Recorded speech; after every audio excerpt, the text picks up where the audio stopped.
I would agree that demographic changes are important, but I think that they're important in terms of supporting and updating of the act. I think about Nueces County, Texas, where in 2011, Latinos was 56% of the population in that county, and the county commissioners basically engaged in a racial gerrymander to ensure that Latinos wouldn't control 3 of the 5 seats. And so I agree that demographic changes are important, but I think this increased commitment to voting rights is what naturally follows.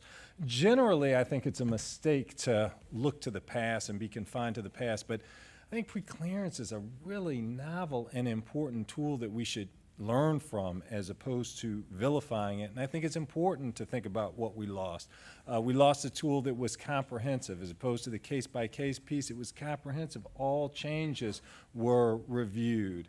As you all know, it blocked problematic activity or changes before they were actually implemented and harmed voters.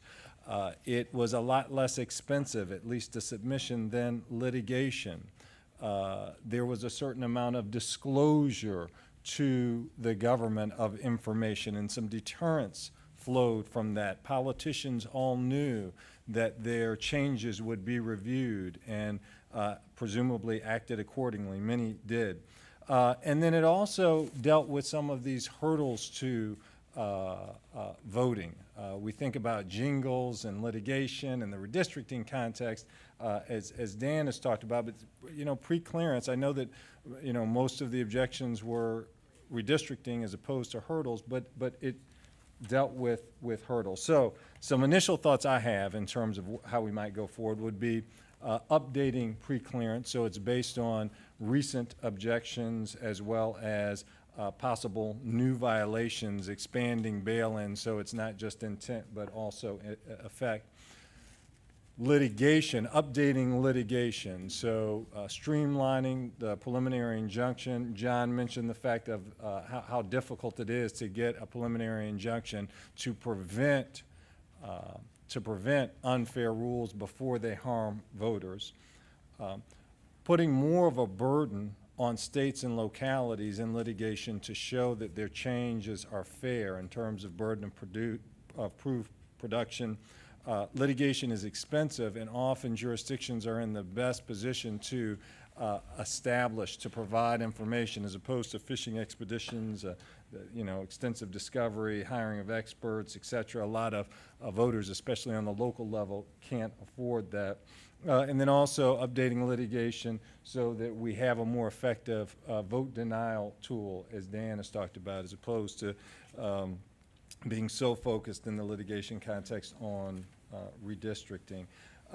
Then finally, I'm an advocate of us thinking about disclosure. To a certain extent, pre-clearance was disclosure.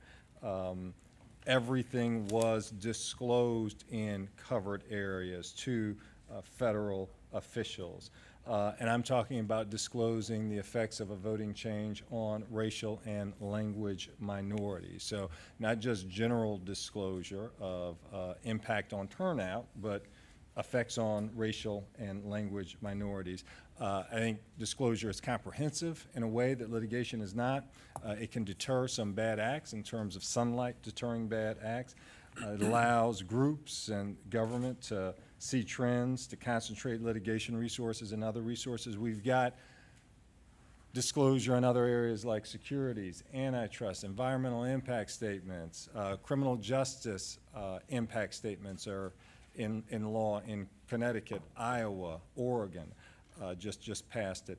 Campaign finance, we also use disclosure. And a note here is disclosure is not everything. I definitely believe we need to do some things with updating pre-clearance and litigation, and disclosure is not everything.